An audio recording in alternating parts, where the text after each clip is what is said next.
जय श्री राम साथियों। आज मैं बात करूंगा भगवान श्री राम और राम राज्य के बारे में।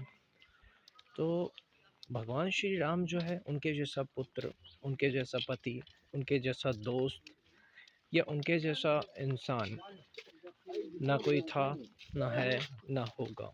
क्योंकि भगवान श्री राम एक आदर्श मर्यादा पुरुषोत्तम भगवान है। तो आज मैं आपको बताऊंगा भगवान श्री राम और राम राज्य के बारे में कि राम राज्य कैसा होना चाहिए। तो चलिए दोस्तों, वीडियो शुरू करते हैं। सबसे पहले चीज़, भगवान राम का जो राज्य था, जिसे हम राम राज्य कहते हैं, उसमें 4 चीज़ें प्रमुख थी।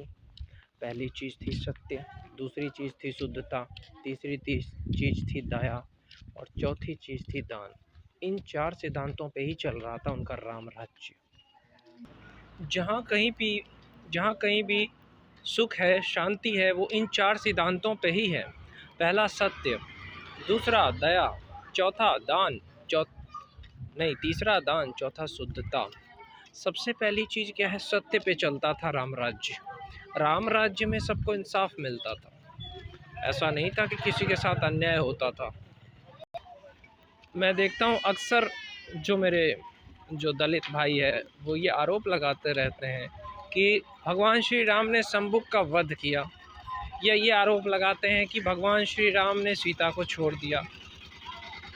लेकिन उन्हें इतिहास के बारे में कोई जानकारी नहीं होती है। उन्होंने रामायण को अच्छे से पढ़ा नहीं और वो बस आरोप लगा देते हैं। तो पूरा रामायण पढ़ें पहले कि भगवान श्री राम ने शंभुक का वध नहीं किया था। या आपको जो भी कह रहे हैं ना भाई, गलत कह रहे हैं।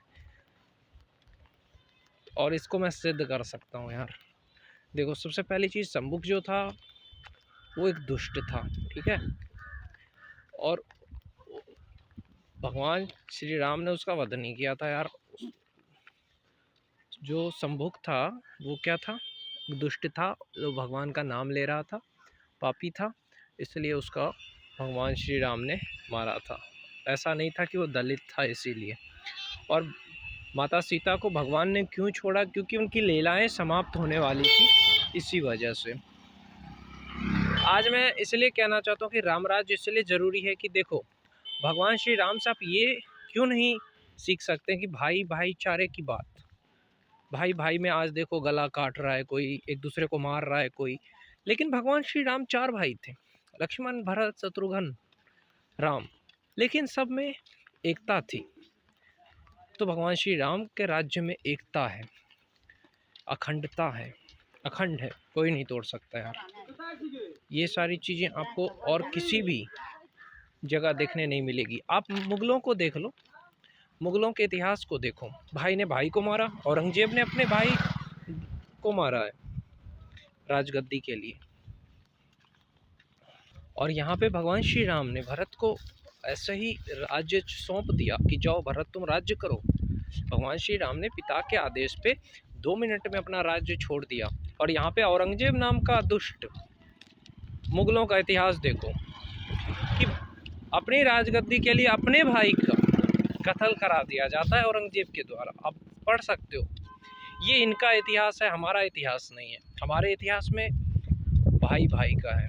हमारे इतिहास में औरतों की अगर इज्जत लूटी गई तो महाभारत हो जाता है।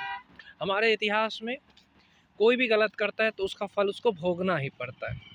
और इनका इतिहास अगर आप देखो, पूरा इतिहास देखो कि इन्होंने क्या कुछ नहीं किया है।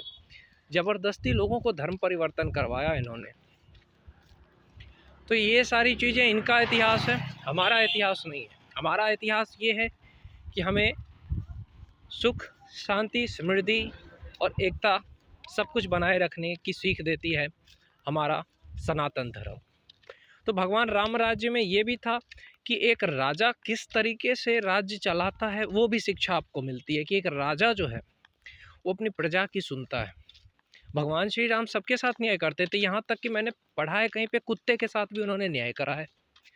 तो भगवान श्री राम से राजा के जो गुण हैं वो आजकल के नेता नहीं सीख रहे। तो मैं यही कहना चाहता हूँ कि भगवान श्री राम जैसा राजा शायद ही कोई हो। राम राज्य का मतलब ये नहीं है कि हम दूसरे धर्मों का सम्मान नहीं करते। राम राज्य का मतलब है कि हमें हर धर्म का सम्मान करना है, हर एक इंसान का सम्मान करना है। यहाँ पे मैं ये इसलिए कह देता हूँ ताकि दलित लोग जो है वो आरोप लगाते हैं बहुजन कि राम राज्य का मतलब सिर्फ हिंदुओं से है या राम राज्य का मतलब सिर्फ ब्राह्मणों से है, क्षत्रिय से है, ऐसा बिल्कुल नहीं है। राम राज्य का मतलब हर एक इंसान से है। हर एक इंसान के अंदर में राम बसे हैं। हर एक इंसान में, हर एक कण में राम है। और राम राज्य का मतलब सिर्फ हिंदुत्व नहीं, राम राज्य का मतलब है हर एक जाति संप्रदाय जो भी है उसका हमें सम्मान करना, उसका आदर करना, उसको इज्जत करना, ये हमारे राम राज्य का मतलब है।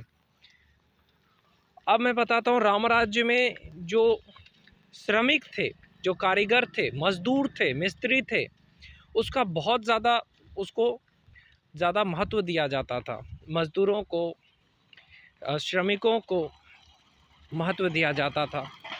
राम राज्य में ये होता था कि कोई भी बैठा नहीं रहता था, कोई भी बेरोजगार नहीं रहता था, या तो बिजनेस करता था या तो कुछ ना कुछ करके वो अपना गुजारा कर लेता था। राम राज्य ये शिक्षा देता है।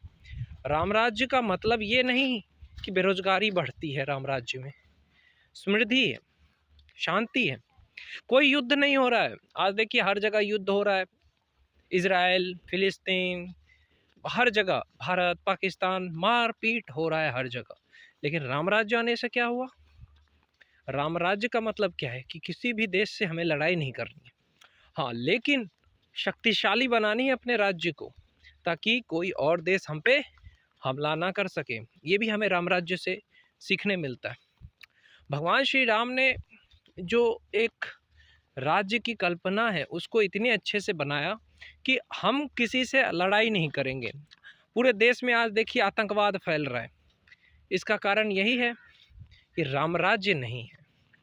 आज भारत देश राम राज्य की तरफ आगे बढ़ रहा है, अखंड भारत बनने की तरफ आगे बढ़ रहा है। क्यों?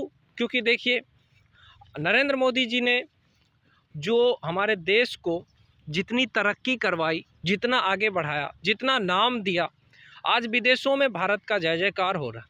किसकी बदौलत हो रहा है? क्या कांग्रेस पार्टी ने ये चीज़ करी है? नहीं। नरेंद्र मोदी जी ने जापान में गए, G20 का सम्मेलन किया, 20 देश भारत आए। इससे बड़ी खुशी की क्या बात हो सकती है? आज देश हमारा तरक्की की ओर बढ़ रहा है। उसमें सबसे ज़्यादा जो इसका श्रेय है वो सिर्फ हमारे माननीय प्रधानमंत्री नरेंद्र मोदी जी को जाता है। पहले के टाइम में आप देखिए कि पाकिस्तान हमारे ऊपर हमला करता था, हम चुप रहते थे। लेकिन आज के टाइम पे पाकिस्तान हमारे तरफ आंख उठा करके भी नहीं देख सकता। क्यों? क्योंकि उसे पता है कि भारत के राज्य गद्दी पे दिल्ली में उनका बाप नरेंद्र मोदी बैठा है। सर्जिकल स्ट्राइक हो, एयर स्ट्राइक हो, हर चीज़ की क्षमता सिर्फ प्रधानमंत्री नरेंद्र मोदी जी ने करी है। आज बीजेपी के एक मुख्यमंत्री हैं योगी आदित्यनाथ, उनके जो तरीके हैं वो काफ़ी अच्छे हैं, राम राज्य जैसे हैं कि सबके साथ न्याय होगा। अगर कोई भी गलत करेगा उसके साथ न्याय होता है, मिट्टी में मिला दिया जाता है अपराधियों को। बिल्कुल इसी तरीके से राम राज्य में कोई भी गलत काम करता तो उसको मिट्टी में मिला दिया जाता था। छत्रपति शिवाजी महाराज, जिसने बलात्कार करा उसको वो मार देते थे, जिंदा जला देते थे, मार देते थे। क्यों? ताकि शिक्षा मिल सके कि कोई भी अपराधी कुछ भी गलत काम ना कर सके। राम राज्य में जो शिक्षा थी वो बहुत ही ऊंची स्तर पे थी, जो कि आज भी नरेंद्र मोदी जी की सरकार शिक्षा को उसी स्तर पे ला रही है। आज हर चीज़ डिजिटल हो चुका है, ऑनलाइन पढ़ाई हो रही है। अब कुछ भी सर्च करो यूट्यूब पे आ जाएगा, गूगल पे आ जाएगा। 5G 4G, आज इंटरनेट भी आया है तो मोदी सरकार की वजह से। मुकेश अंबानी जी ने 4G लाया और मुकेश अंबानी जी नरेंद्र